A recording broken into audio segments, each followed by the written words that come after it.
The picture you are about to witness is based on newspaper and court records. It is a true story. To protect the innocent, some of the names, places, and incidents have been changed. It all began in the fall of 1957.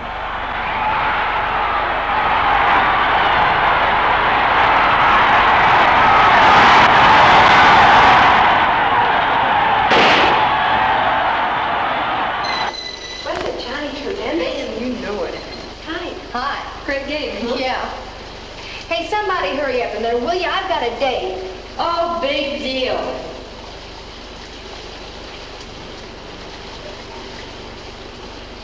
Got a date with Kent? Mm-hmm. I suppose he's walking you home again. What's wrong with that? Nothing, I guess. Where are you going? I'm meeting Tony at the juke spot on 2nd Street. The whole gang's gonna be there. Big victory bash, you know. Hey, listen, why don't you give Kent some excuse about having to get in early and come with us? No, thanks. Well, why not? Well, you know very well why not. In the first place, the Watkins expect me to come straight home. Oh, that. What are you, anyway? Their prisoner? I'm a guest in their home. Well, I guess I'm not even that. Oh, well, you know the situation. Well, sure, but does that give them the right to keep you from having a little fun once in a while? Well, yes, I think it does.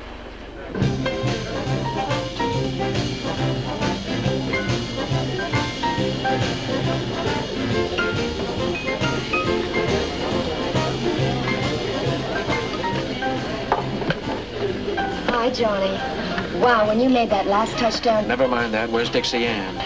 Oh, Dixie Ann. Well, she had to stay home. Those foster parents of hers are a couple of cubes, and well, they have kittens if she stays out late. You know how it is. She said she was very sorry. Maybe some other time. You're lying. Miss Holy then now put me in the deep freeze again, didn't she? Now give me the bottle. You did bring that, didn't you? Sure, Johnny. Watch it, somebody might see you. Now let him.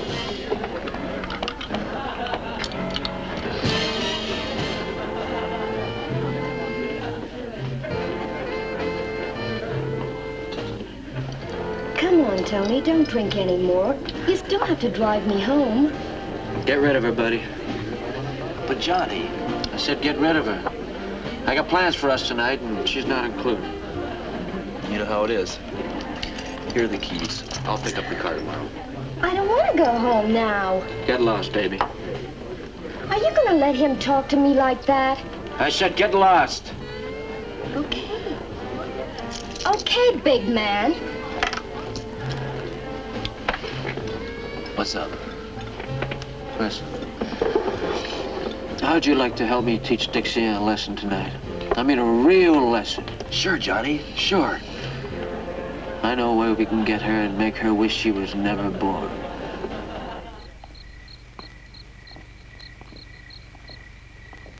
Well, here we are. Thanks for the soda, Kent. Thank you.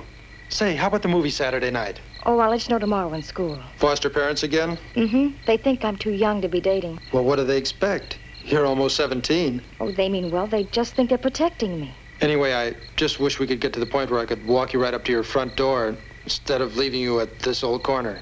They'll allow it when they're more sure of me. Good night, Ken. Good night, honey. Bye-bye. Bye-bye.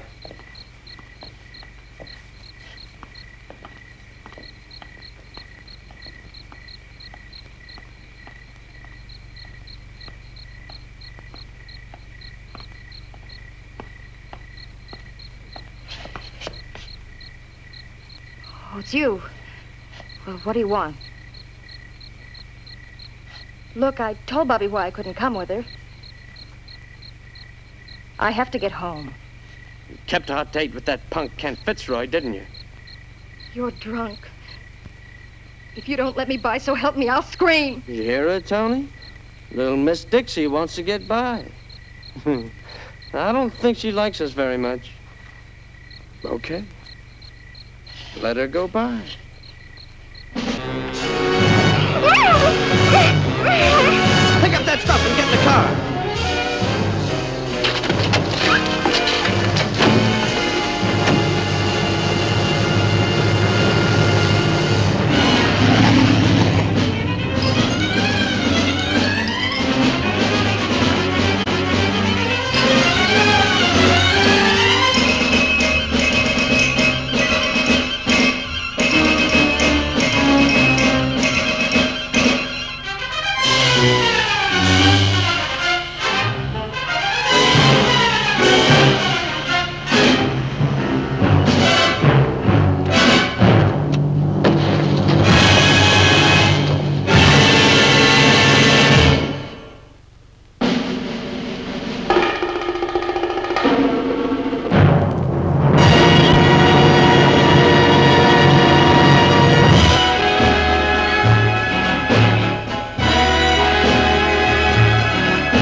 When you're lucky enough to have real parents, you don't make bargains, and there are no refunds.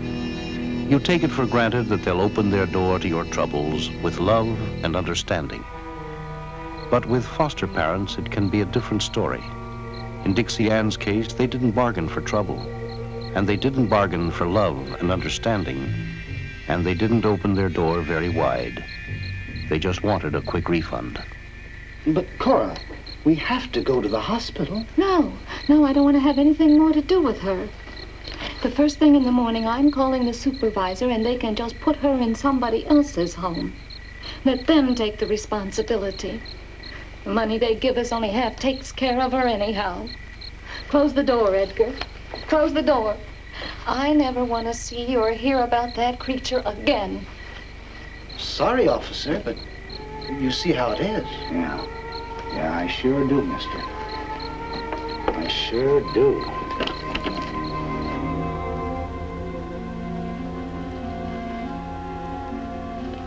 Dixie, I know it's no comfort to you, but the 2 boys involved will be punished to the fullest extent, I promise.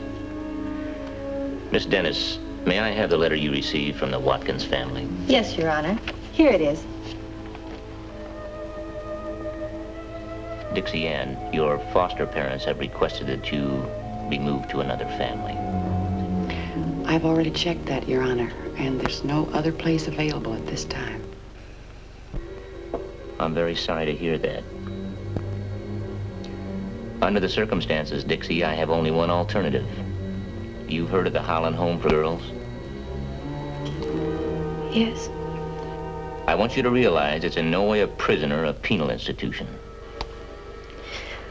I realize that.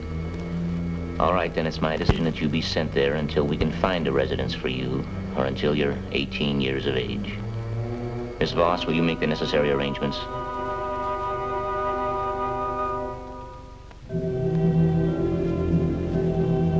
The Holland Home for Girls wasn't really a bad place to stay for 2 years. As far as those places go, it had nice grounds, good food, and modern facilities.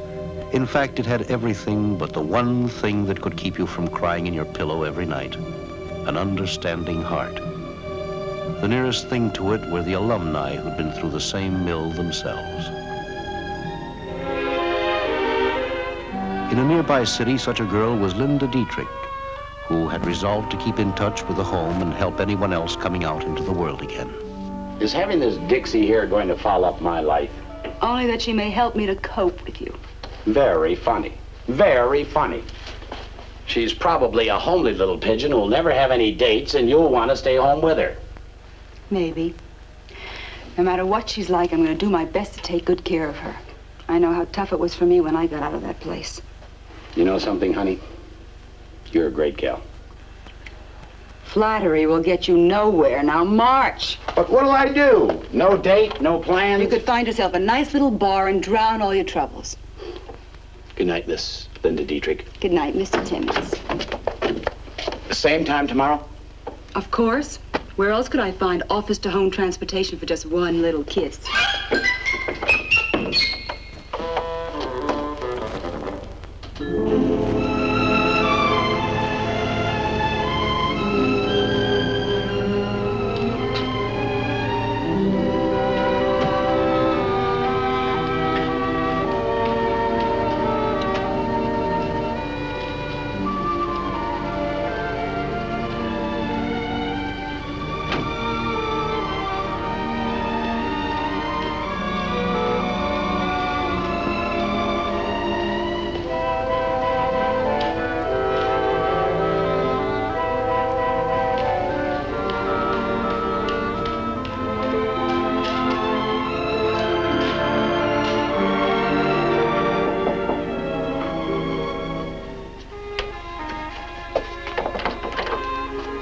Are you Linda Dietrich? That's me. I'm Dixie Ann. Hi. Hi. Oh, well, come on in.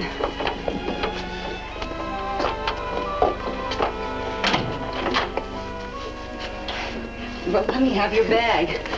Why don't you take a look around? It's not very big, but that just leaves us a little less to keep clean.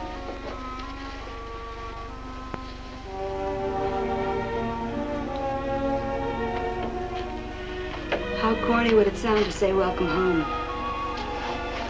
It would sound just right. It's said then. Well, come on, give me your coat, get rid of that bag, and let's unpack.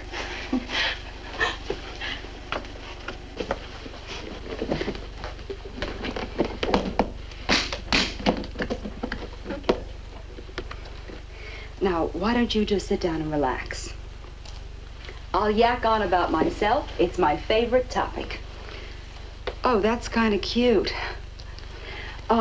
First of all, every time I get mad, I wash out every pair of nylons I've got. So when the place is just dripping with nylon moss, don't think your roommate has gone flip. How often do you get upset? Every time I have a battle with a certain big lug of a guy who thinks marriage is a dirty word. Is he trouble? No, that's why I get upset. He's never made a pass I can resent. Discouraging, isn't it? He sounds nice. Oh, he is. His name is Scott Timmons. We both work over at the same office, the Hildebrand Advertising Agency. I'm Mr. Hildebrand's girl Friday, and he's, well, #1 agent in the office. I guess that's all about myself. What about you? You got a guy in your life? Uh-huh. Kent Fitzroy, he's a law student. Uh-huh. He's real nice. I've known him since grade school. Listen, I guess I better get it said so you'll know that I know. How did Kent take it? What happened? He was the only one who believed me. Even my foster parents thought I was partially to blame. They could have taken me back and kept me out of the Holland home, but... Say no more. I get the picture. Small people in a small town with big mouths. Well, you just forget all about that now. From now on, nothing but good things for you. Here, you can hang these up.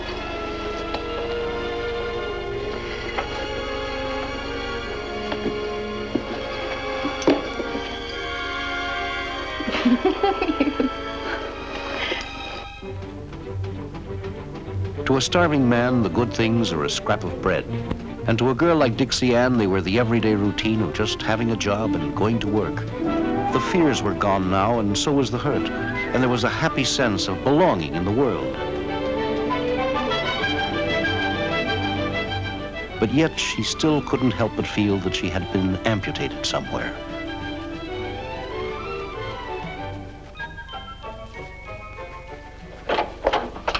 Hi, honey.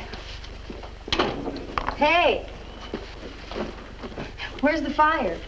Scott's going to be here in a half an hour. I'm never going to be ready. Would you do me a favor, honey? Get that blue satin sheath out of the closet and put some water in the tub for me. I got to call Scott. Sure.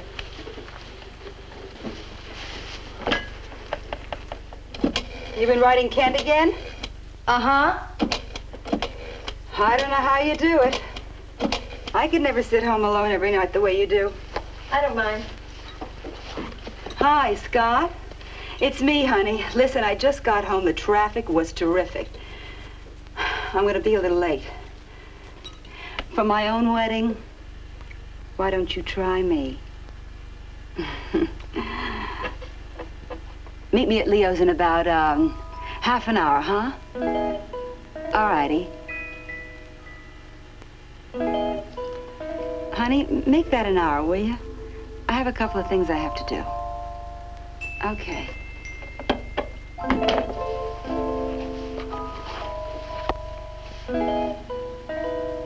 Like it? It's gorgeous. I never had a party dress like this. Well, you've got one now. And a party to wear it to. Come on, Cinderella.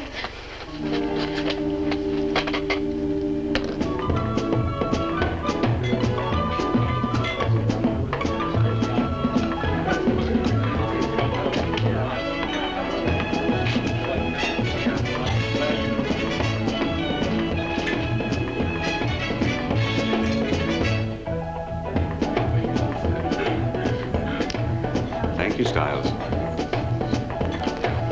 Yes, you look stunning. Now that's what I call the package goods. Linda? No, you idiot. The other one. Dixie Ann Dykes, this is Drake Porterfield. He's a mad photographer. Go on and dance with him, honey. It's harmless. Hi.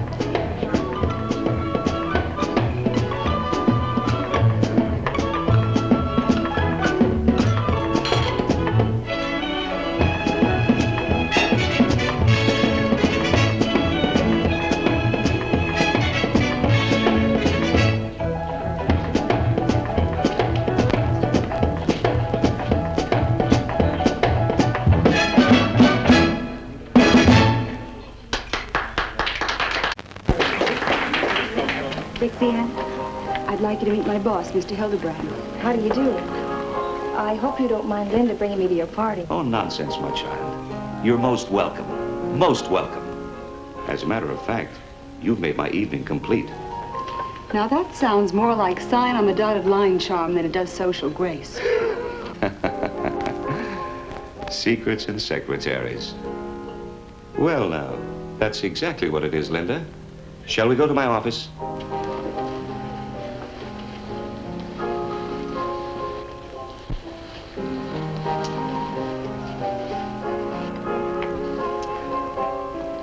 Dixie Ann, how would you like to be Miss America? Or at least make a try for it. Look, I can lay odds, Dixie, that I can guarantee you at least the title of Miss Colorado. I don't understand. Nothing to understand. There's a lot of business connected with beauty pageants. As a matter of fact, right now, I'm preparing a new campaign for a cosmetic firm. Now, you have nothing to worry about. You'll be in good hands. We'll lead you all the way. All you have to do is simply give us certain advertising rights if you win. I don't know. Well, I never thought of myself in that way. Besides, I don't think I'd be able to parade around in a bathing suit like that. Isn't that silly? Why, you go to the lakes to swim, don't you? How can you be sure I'd be good? Well, it could be just an embarrassing waste of time. Dixie, he knows all about advertising. It's a legitimate offer. And if Leo can guarantee winning the finals, it's worth betting your $2 job. Do you think I should do it? Honey, if I looked like you, I'd be home basting a bikini right now. Well, Dixie, is it a deal? Okay.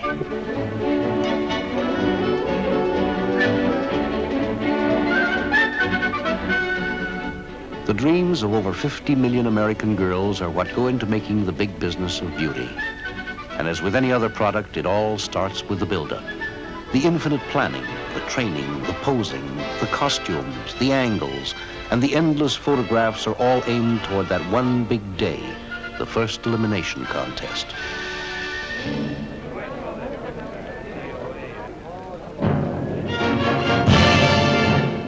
Ladies and gentlemen, we are now about to approach the climax of this wonderful evening.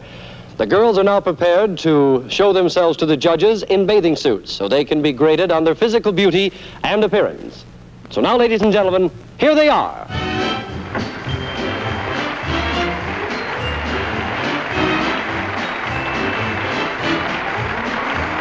And now as I call out their names, the young ladies will parade themselves for you and the judges. Number 1, Miss Carolyn Stott.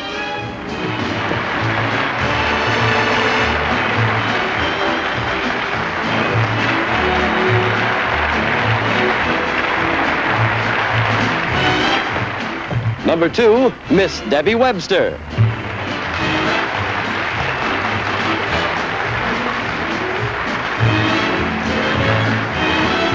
And next, number 3, Miss Dixie Ann Dykes.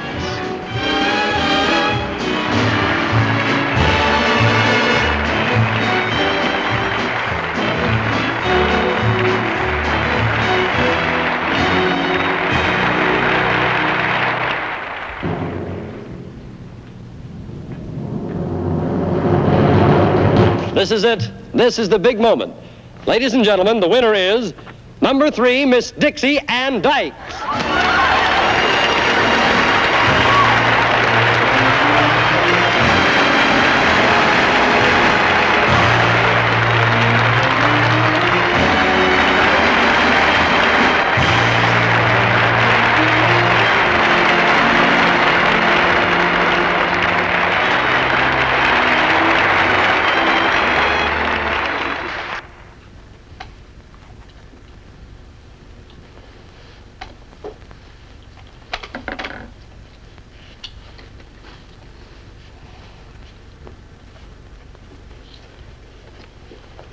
Would Your Majesty do me the honor of finishing up her makeup before the coachman arrives? I'll be ready. I'll get it, honey. Would it be funny if it was Scott and he was going to tell us it was late? Hello? Yes, just a minute, please. It's for you, honey, long distance. It's Kent. Thanks. Hi, Kent? Oh, isn't it wonderful? I never dreamed that I... Well, there's nothing wrong with it. Well, thousands of girls want to be Miss America. I don't care what they think at home. They're just a bunch of narrow-minded, ignorant people. They proved that 2 years ago.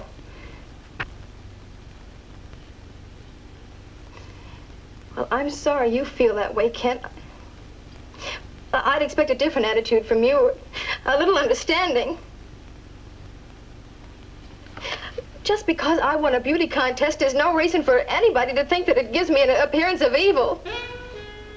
No, I won't quit. I won't quit the contest, not for you or any of those evil-minded prudes.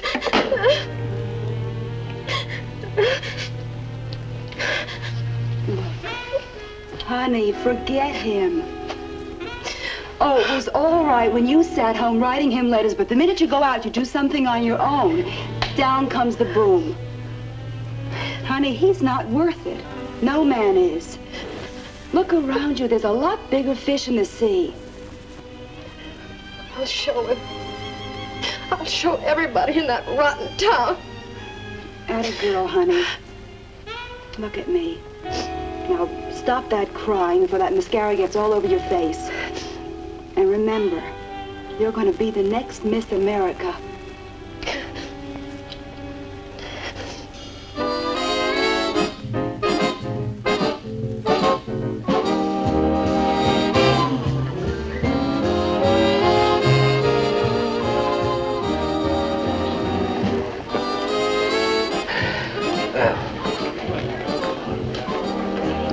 Do you know everybody in this town, Leo? I know hardly anyone. Everyone knows me. Oh, Dixie, how do you like the table? It's wonderful, Leo. Thanks. Dixie, here's a little token of our esteem, my dear. It's just a little gift to help you remember the occasion. Leo, you shouldn't do things like that. Oh, nonsense. Of course I should. Now go on. Open it. All right.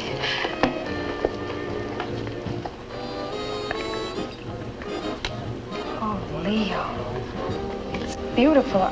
I don't know what to say. There's an inscription, Dixie. Read it.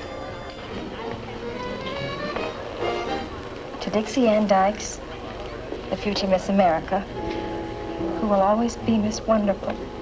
Uh-oh, I knew it. One picture, Miss Dykes. Of course.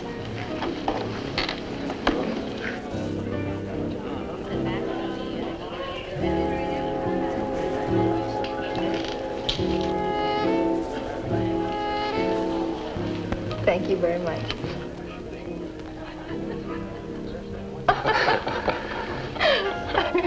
Oh, will you excuse me, my dear? I see a rather repulsive friend of mine I simply must insult. I'll be back in a moment. All right. That's the last we'll see of him, honey. It's table hopping time.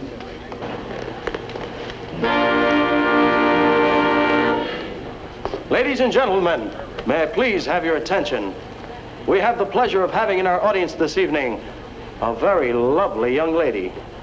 A girl you all must have read about. A young lady who just last night won the Beauty Queen contest. Miss Dixie Ann Dykes.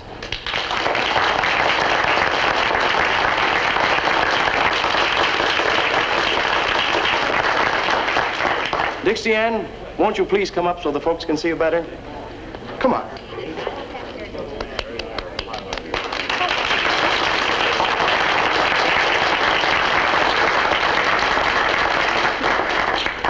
Wow, she's even more beautiful close to than she is far off. I have a new song that has never been done anywhere, and I'd like to dedicate it to this gorgeous young lady here as a tribute to her beauty and her charm. Gentlemen, if you If you please.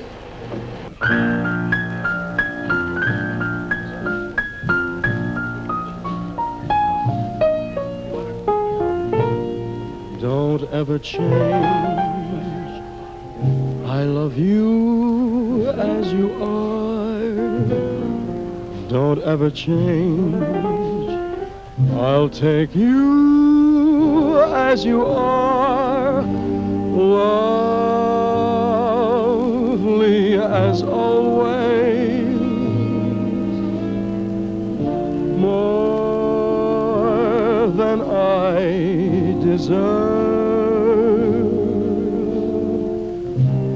Precious and so warm to me. That's what you are.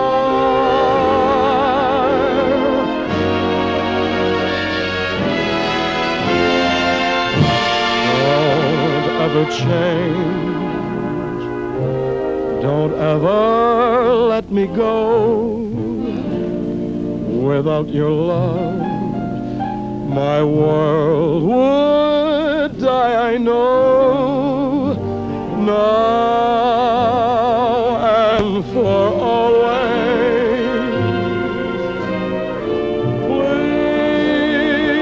Please hear my plea. I love you so.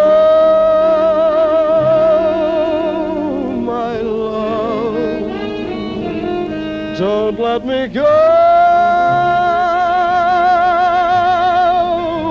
my love. Won't you please be mine? Don't ever change.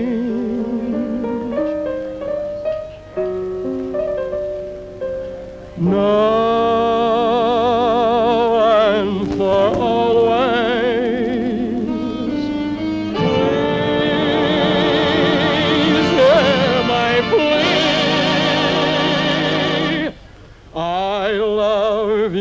So, my love, don't let me go, my love. Won't you please be mine? Don't ever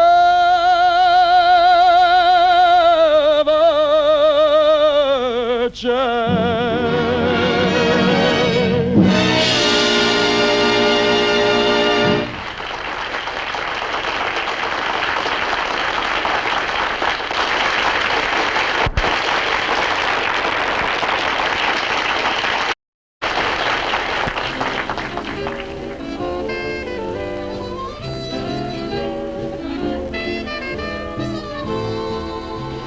We should leave her sitting alone like that.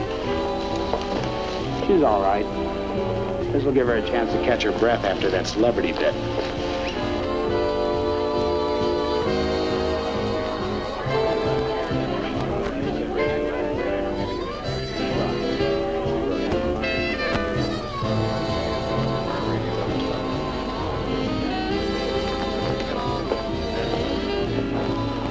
Excuse me. I hope you won't think I'm too bold, but I spent the last few minutes trying to figure out several clever ways to meet you. This seems the most direct and honorable. My name's Chuck Logan. What's yours? Dixie Ann Dykes. Well, not your stage name, your real name. Well, that's it. It's the way I was christened. But if you don't like it, I'll have it changed. Oh, no. I like it. Dixie. Takes me back to the old homestead. Moonlight and honeysuckle. Banjos are strumming. Look, do you mind if I sit down? Thanks. Forceful, aren't you? Oh, I think you should be made aware, Miss Dixie Dykes, that I'm the type of man who knows what he wants and usually gets it. Will you look at what our Dixie girl has found for herself? Eyes front, lady. You're with me. A girl can look, can't she? Well, you seem to have quite an opinion of yourself along with that nerve of yours. Oh, you'll learn to share that opinion someday, mark my word. Now for a simple question. Why are you sitting here all alone? Well, that is the penalty for dating a table hopper. Well, are you going to continue to sit here and waste away whilst the world is happy and gay? Is that a roundabout way of asking me to dance? I knew it. You're bright as well as beautiful. As a matter of fact, yes. Shall we? Why not?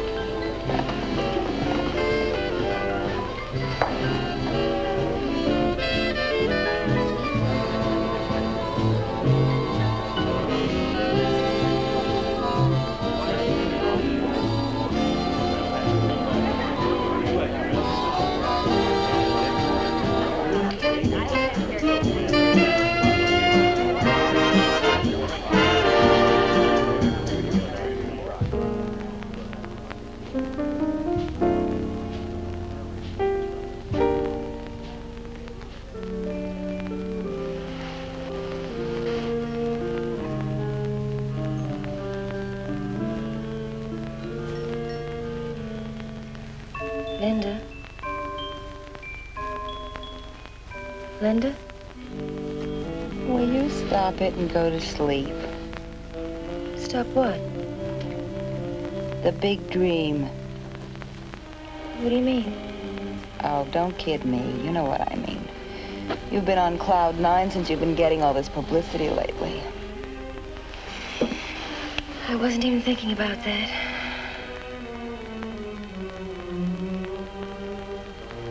Linda. I just wanted to tell you were right. Right about what? About Kent. There are lots bigger fish in the sea. Oh, you mean Chuck? Mm-hmm. He must have a wonderful job. He sure must. He certainly knows how to spend money. He certainly knows how to dance. Did you see how he held my chair for me? He has terrific manners. Guess what? I've got a date with him for tomorrow night. What do you think I ought to wear? Linda?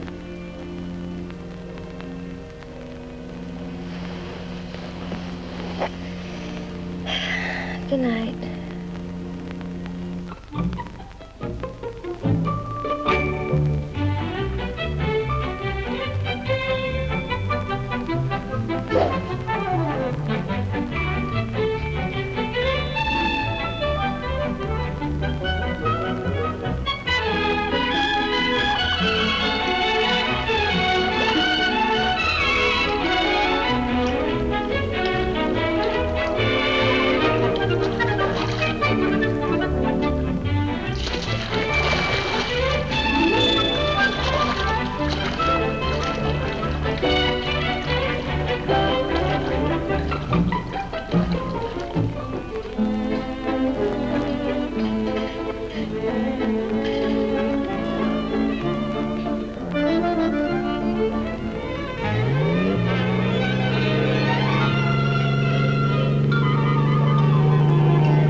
So much.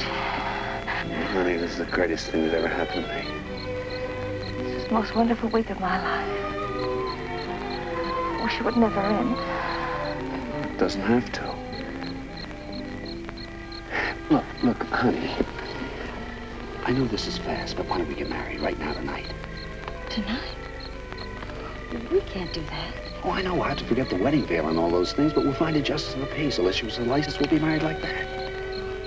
Too wild. Why is it we haven't any family to worry about? We make our own decisions. Just too many problems. What kind of problems? Well, for one, the contest. Only single girls are eligible, and it wouldn't be fair to let down all those people who've helped me. How would anybody know? We get married tonight, we stay at my place. Tomorrow you go back to Linda's and we date every night like we've been doing until the contest's over. Please. Oh, Chuck, that would be wonderful, but we'd be lying. We don't have to tell anybody, do we? Honey, this is the answer. I get you, you get me. Nobody gets hurt. What do you say?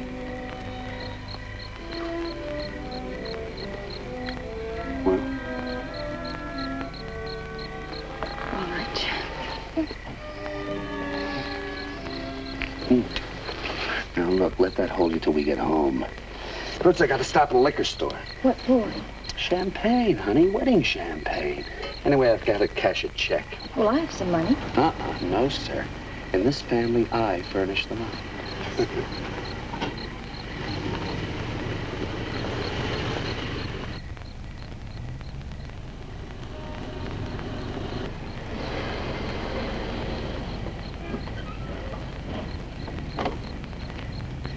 Well, what kind of champagne do you like?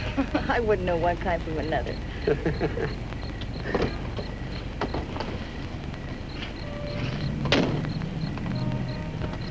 I'll be back in a minute. All right.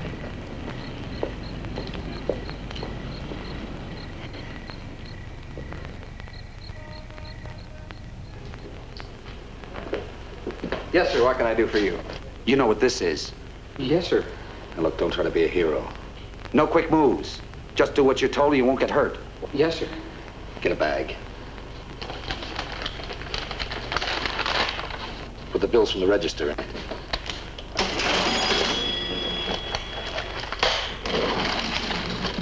Now the box. What box? Oh, the box you guys keep under the counter, the big money. There isn't any box. There isn't any box, huh? I'm gonna take a look for myself. You better be right. All right, all right.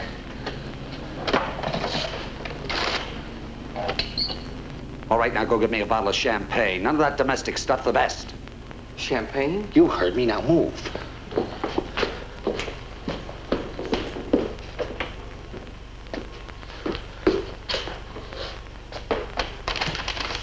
Now look, you better not make a move until I get out that door. Or you're gone, you hear me?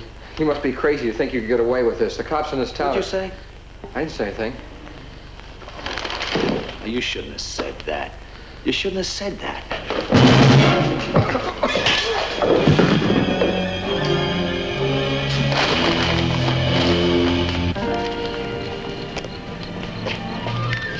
Honey, for you, nothing but the best.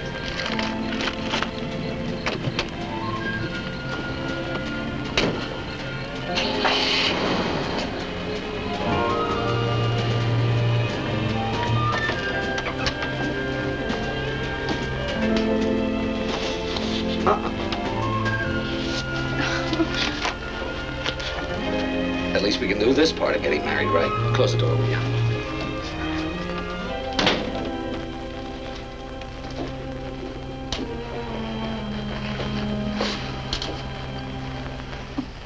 Well, how do you like it? Oh, Chuck, it's beautiful. Well, it's all yours. You look around. I'll get the glasses for the champagne. All right.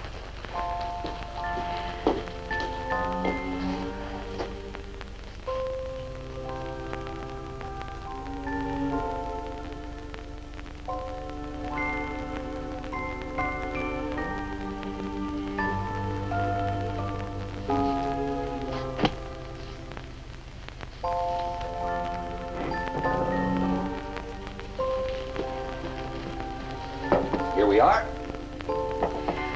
Chuck, I never dreamed it would be like this. Well, everything is so expensive. I've got some big investments going for me. Well, I guess so. Do you know, we've known each other for a whole week, and I don't even know what you do for a living. I knew it. You knew what? You married me for my money. Oh, you silly.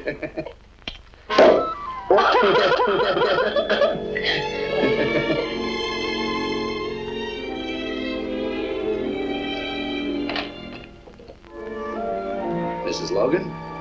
Mr.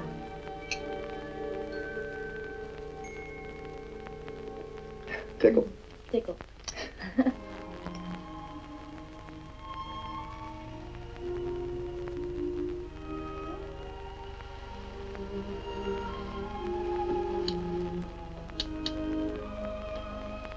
Chuck?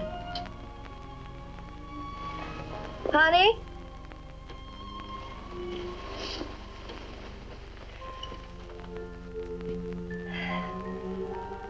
Chuck?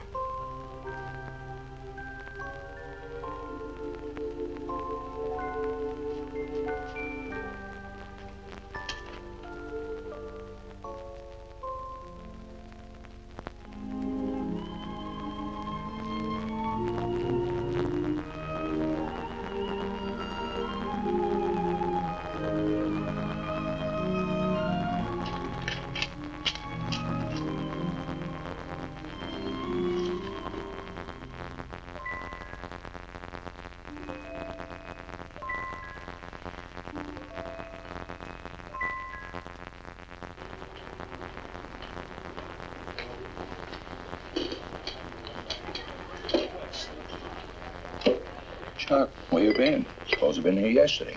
Man, we've been sweating you out. Had more important business. Oh, yeah? What could be more important than this job? Never mind. How's it look? Good. I cased the whole layout. This copper, this Westerly guy's real pick-up grab. Follows the same routine every day. I put the hand on him. We park this car in the driveway. 5:45 every night. On the nose. How about the cabin? All set. Fishing shack's way out about 12 miles. Not too far, not too close. Good. How about wheels? Got it. Real beat-up heap. Not much to look at, but it'll run. Okay. Pick me up in front of my house tonight. What time? Takes about half hour to get to the complex. Okay. Make it 5. Then we go like we set it up. We take him tonight. That's right. We take him tonight.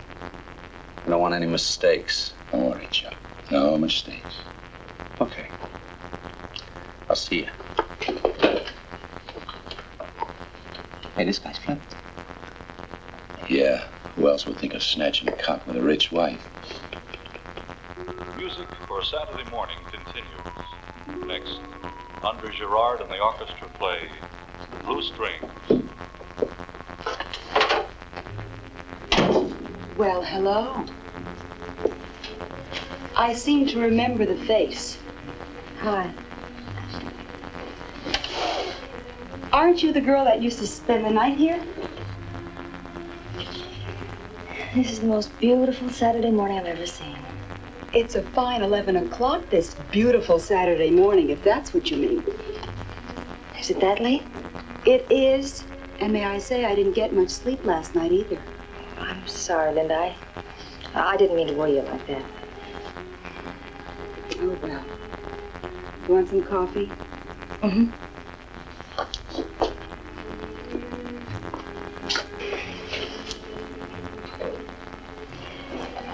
Linda. What would happen if I dropped out of the contest? Drop out? For what reason? No reason. Just suppose I did. Well, a lot would happen. I mean, first of all, you'd be letting down all those people who've worked so hard to help you. You'd be going back on your word for another reason.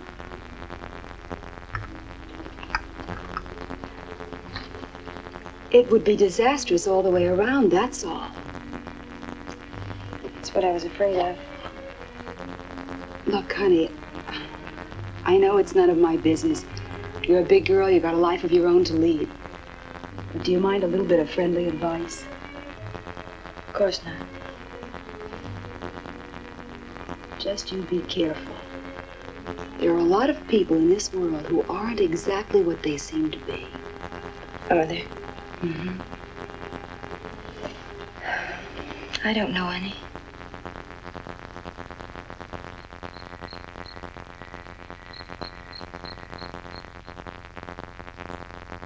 With the result that Congress now has a big job ahead of it during this 1958 session, a bigger job than usual. In Denver, finals of the Miss Colorado JC Beauty Contest were held tonight at the Coliseum, and Miss Dixie Ann Dykes, 19-year-old brunette, won the coveted title. A banquet in Miss Dykes' honor is scheduled for next week. There have been no new developments in the Westerman kidnapping case. Alfred Westerman, the police officer whose wife recently inherited a fortune, was kidnapped, as you know. Ransom demands in the amount of $25,000 have been received by Mrs. Westerman, but it is not known whether the ransom will be paid. Police of 3 counties are working on the case, and it is thought that Officer Westerman probably is being held captive in some remote location near the Colorado-Wyoming border, north of Fort Collins. How do you like that, the dumb fuzz? They're only about 200 miles off. You know, Chuck was right. They'll never think to look for us out here in a fishing shack only 12 miles from the cop's house. Well, that ought to keep them quiet for a while. Hey, where's beating him up gonna get us?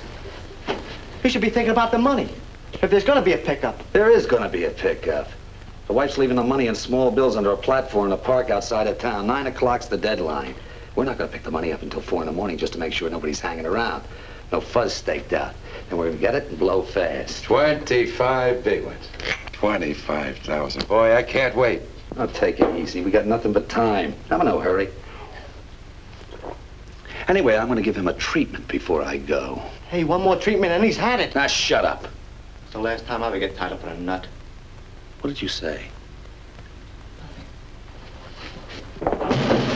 You shouldn't talk like that, pal. You shouldn't say things like that to me. I didn't mean anything, Chuck. Honest. Chuck, don't do it.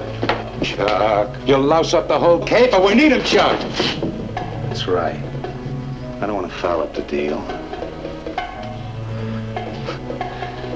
Anyway, I got a little wife to worry about now.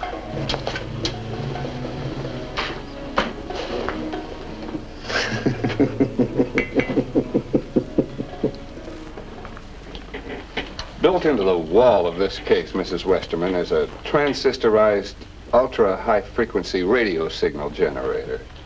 This way we can triangulate a position to lead us to your husband. But the use of this is entirely up to you. I don't know what to do. Is it dangerous? Is it possible they could detect it? Oh, it's extremely unlikely. They would have to have equipment that isn't available to the average person. Mrs. Westerman, when they get the money, your husband's chances are pretty slim. We must have a way to follow without detection. All right. We'll put the money in that case. I think you made a very wise decision, Mrs. Westerman. Now remember, you have nothing to do but leave that case under the platform according to the instructions you got in the note. Now when you've done that, get back in your car and leave immediately. We'll take over from there. And don't worry, everything's going to be all right.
This is Unit 5.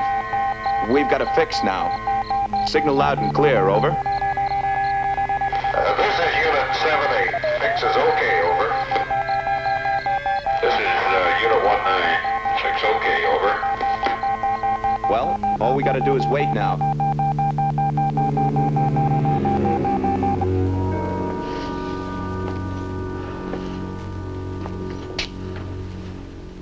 Well, gents, it's after 3. I gotta move.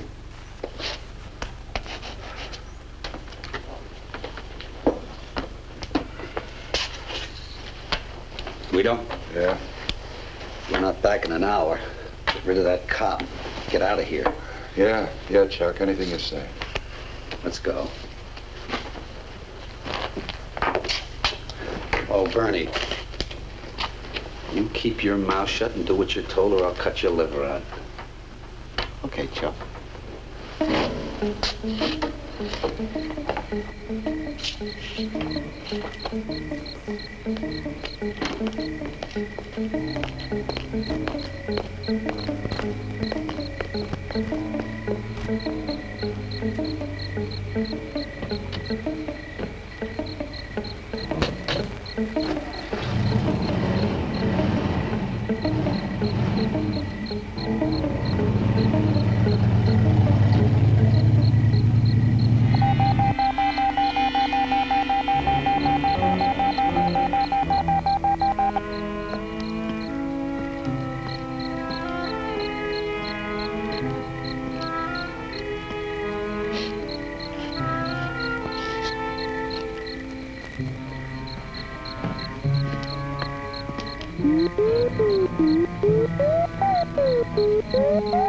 This is Unit 5 to Unit 7, 8, and 1, 9.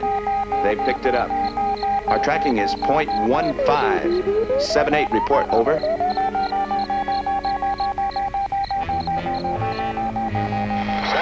to Unit 5. Now tracking 2-8, over. Unit 1-9 to Unit 5. Tracking 2-1 here, over.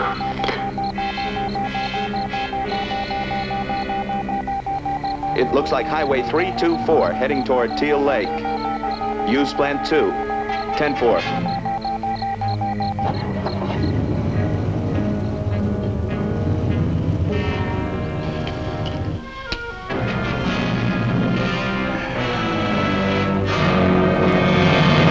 Got it? It's in there? Did I get it? Boy, look at Hey, look at that dough. Get the bag, start the car. We gotta get out of here. I'll take care of that cop. What do you mean you'll take care of him? We're going to leave him here, ain't we? Somebody will find him. Are you kidding? Hey, look, that wasn't the deal. Guido and me didn't figure anything like that. Look, you let me do the figuring, Bernay boy. No cop's gonna finger us. Tell you what we'll do, Chuck. Let's take him along for insurance. We may run into trouble on the road. We can dump him later. Yeah. You mean like a hostage? A what? You know, Guido, you may be right. Yeah, let's go. It must be this cabin. You take the light on around there. We'll signal your window to turn it on. Why don't you go cover him? And you, get behind number 5.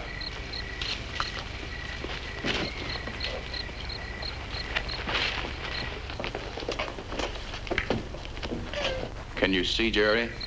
Yeah, they're all set. Okay, let's go. Wait a minute.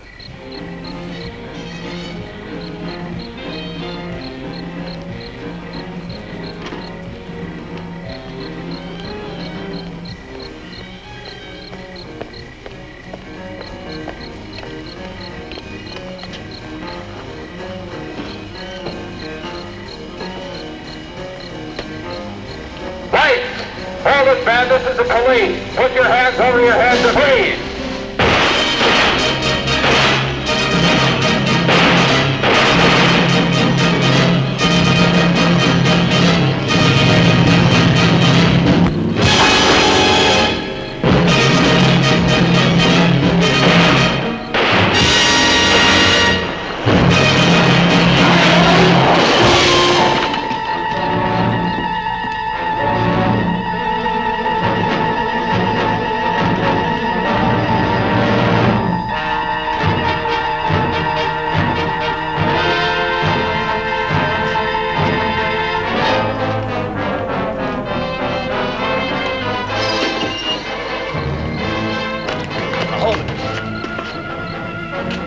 Straight ahead and fast.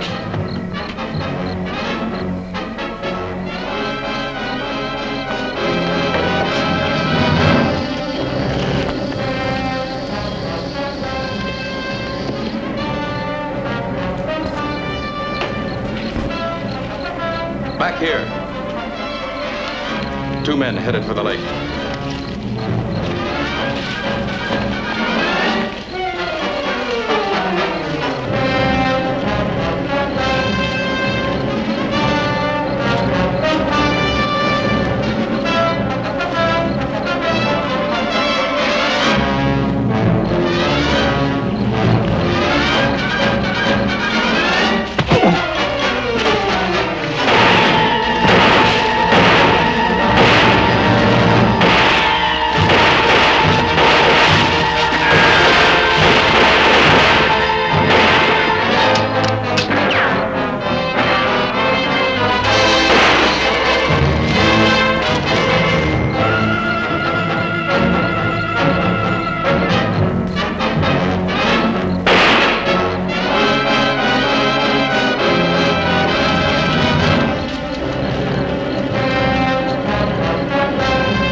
He may be talking through his hat, but everything else in his story checks out. The clerk at the liquor store identifies his picture as the man who held him up that night. What if the rest of his story's true? Suppose she really is married to him. Oh, Mr. Parker, you must be mistaken. Dixie? Dixie, would you please come here a moment? All right, Leo. Excuse me, Drake. Dixie, this is Mr. Parker of the Associated Press. Hello. He has a few questions he'd like to ask you. I'd be delighted. Sit down, my dear. Thank you.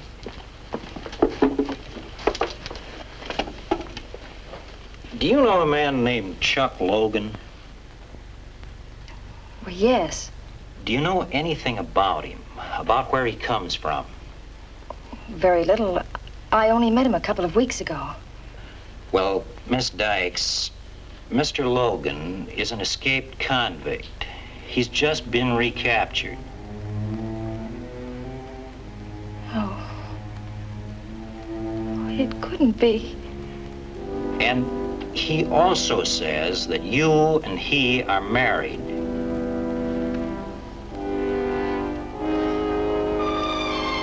Oh, Jack! Jack! Didn't she at least leave a clue as where she might be found? Told you, I don't know. I got up this morning and the girl was gone. This note saying, I'm sorry I let you all down and disgraced everybody. I'm going away. Please don't try to find me. Leo, I'm very worried. You just got to help me find her, Leo. Now, don't worry, my pet. I promise you. We'll find her.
This girl's hurt bad. Somebody call an ambulance.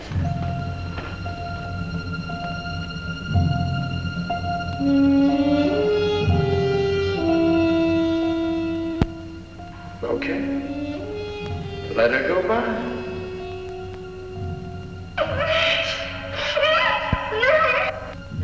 All right, then it's my decision that you be sent there until we can find a residence for you, or until you're 18 years of age.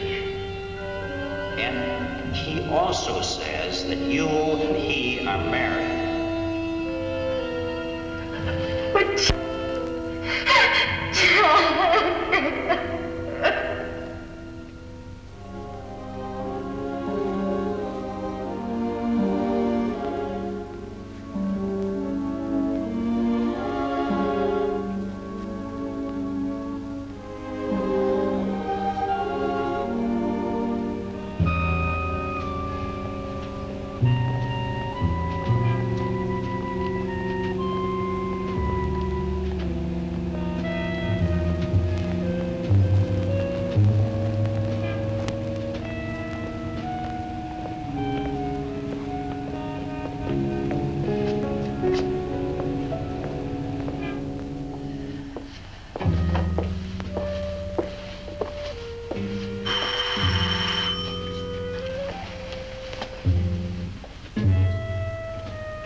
What do you want?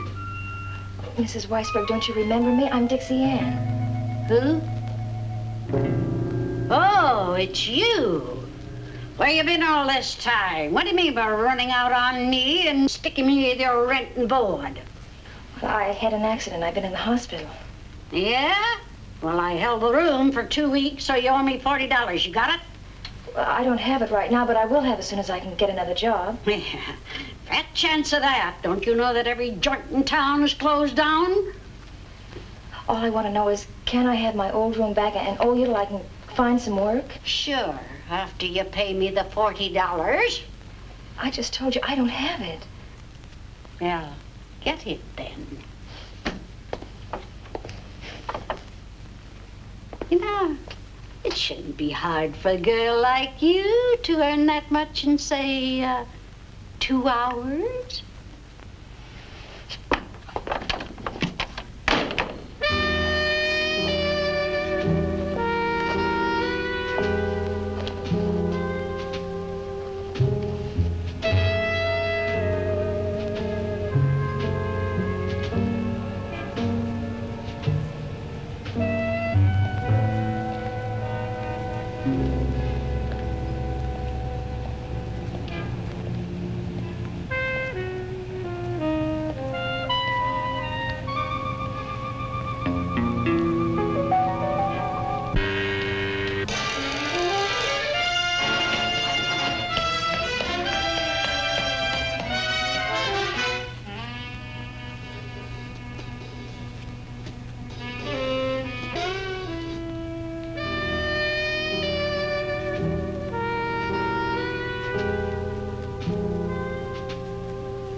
May I help you? No, I wanted to talk to him. Mr. Field? Yes? Give me the money. Now, don't scream. Please don't scream. I don't want to hurt either of you. What is this? Just give it to me, please. All right, but be careful with that thing. All right, you. Put those things back in my purse. Hurry.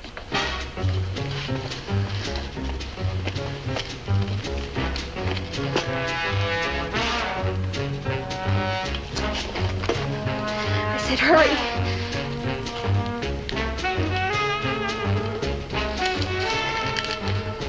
What's back there? That's a storeroom. We store stuff there. All right, both of you move. I said move.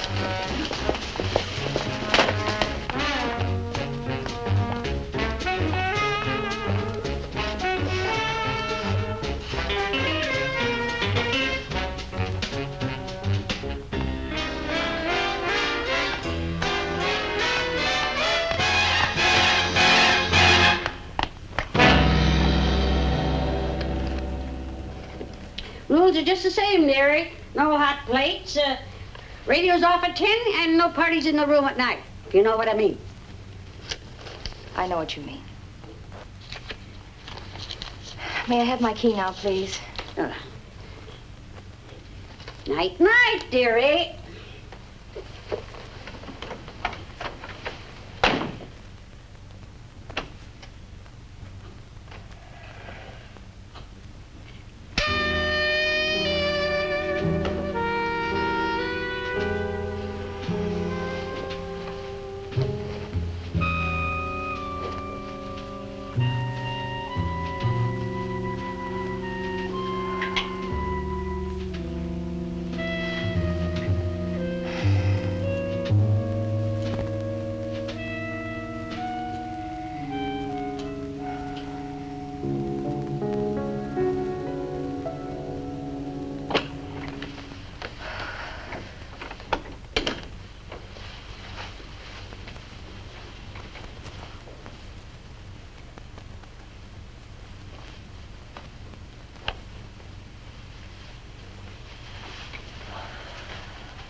Dixie Ann Dykes?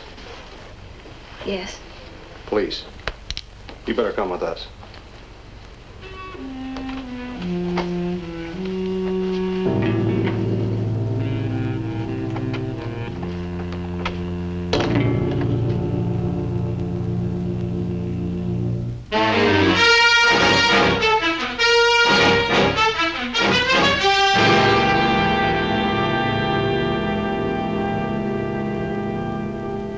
So, in summing up, ladies and gentlemen of the jury, the prosecution again draws your attention to some salient and significant facts in this case.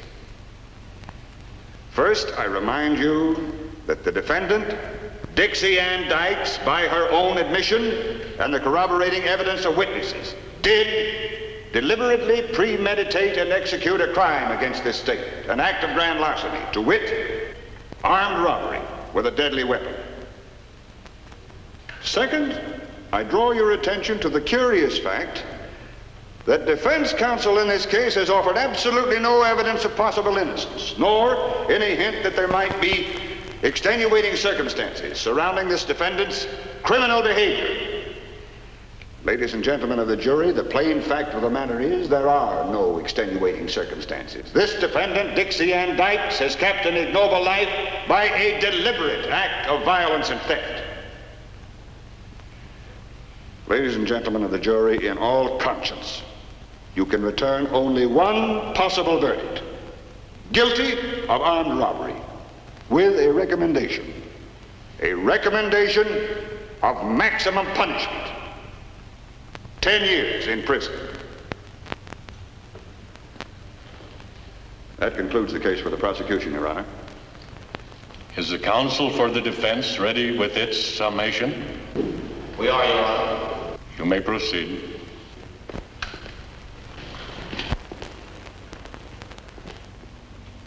Ladies and gentlemen of the jury, I strongly suspect that as of this moment, all of you are deeply impressed with the evidence presented by the prosecution.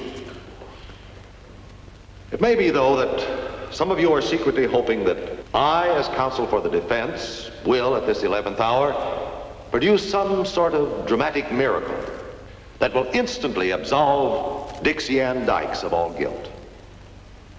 Regretfully, I must disappoint you. I have no such tricks. Instead, I shall simply tell the truth. The truth about Dixie Ann Dykes and what has happened to her in the past few years. A girl whom you are now asked to find guilty or not guilty of a serious crime, armed robbery, which carries with it a possible sentence of 10 years in the penitentiary. We admit to this charge. Indeed, we offer no defense, except the greatest and noblest defense of all, complete innocence of intent. I submit to you, ladies and gentlemen, that when Dixie Ann Dykes entered that drugstore with a lethal weapon, she was not motivated by avarice or greed. She was not after money for money's sake. She was simply and quite understandably fighting for sheer survival in a world that had abused, defiled, persecuted, misjudged, and exploited her for its own selfish purposes. I say to you that the person who sold her that dangerous weapon, the gun, is just as guilty, if not more so than... Now, just a minute. Who is that man? Have him ejected from this court immediately. No, Your Honor. I have something to say on this case, something very important. Who are you? My name is Sid Caplow. I sold the girl the gun. Your Honor, if the court please, I ask permission to depart from usual procedure at this time. May I confer with this man? Your request is highly unusual, Counselor. However, if the prosecution has no objection... We have no objection, Your Honor, but stipulate the right to cross-examine in the event the defense places this man on the stand.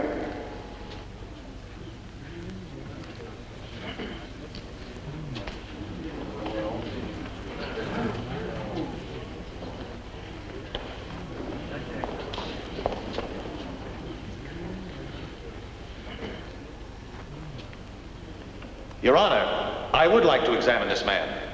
Call Mr. Caplow to the stand. Mr. Sid Caplow to the stand. All right, Mr. Caplow. You've established that you traded this gun to Miss Dykes, the defendant, for a compact. That's right. Would you explain the significance of this transaction to the court? May I see the gun? Oh, yes, of course. Now, let me show you something. I'm going to put a live bullet in the clip.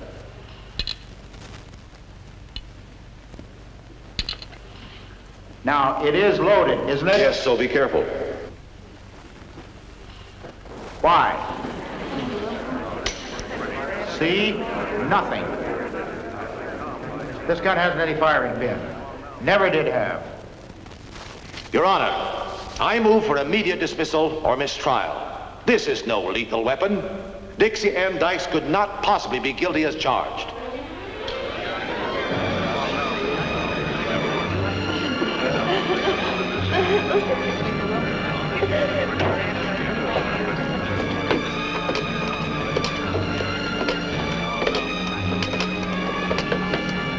Hi, Charlie. Hang on to your hat. A bombshell just hit the Dykes case. The hold-up gun didn't have a firing pin. Well, sure, I'm sure. Now, take this down. The pawnbroker who sold Dixie Ann Dykes the gun stood up and wearing a plain blue print dress, black high-heeled shoes. That's right. Yeah. Her hair was combed down and fell loosely to her shoulders. The juror just said they're on her head. Now play up the hearts and flowers Greatest idea. thing I ever witnessed in a courtroom. Well, I You think it'd realize go what over this better, means? even Well, on she the was facing society a mandatory 10-year sentence, Yeah. and now the worst she can get is only 10 months. Yeah, I'll play up the beauty angle. Somebody up there must like her.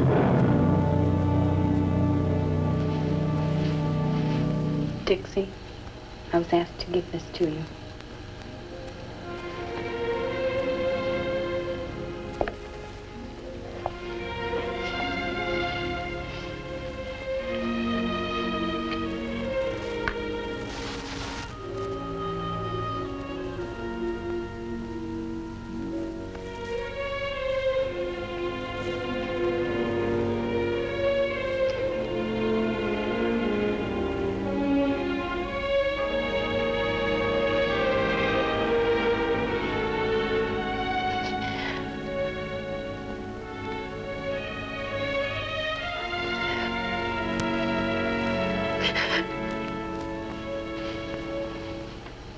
Are you ready?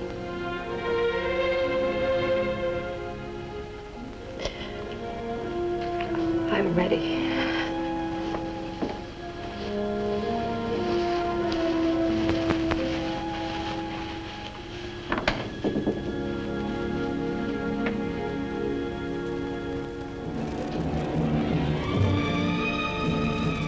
On October 17, 1960, Dixie Ann Dykes was released from the Colorado Women's Prison after having served the term prescribed by law. Today, and still not quite 21 years old, she is once more starting life anew.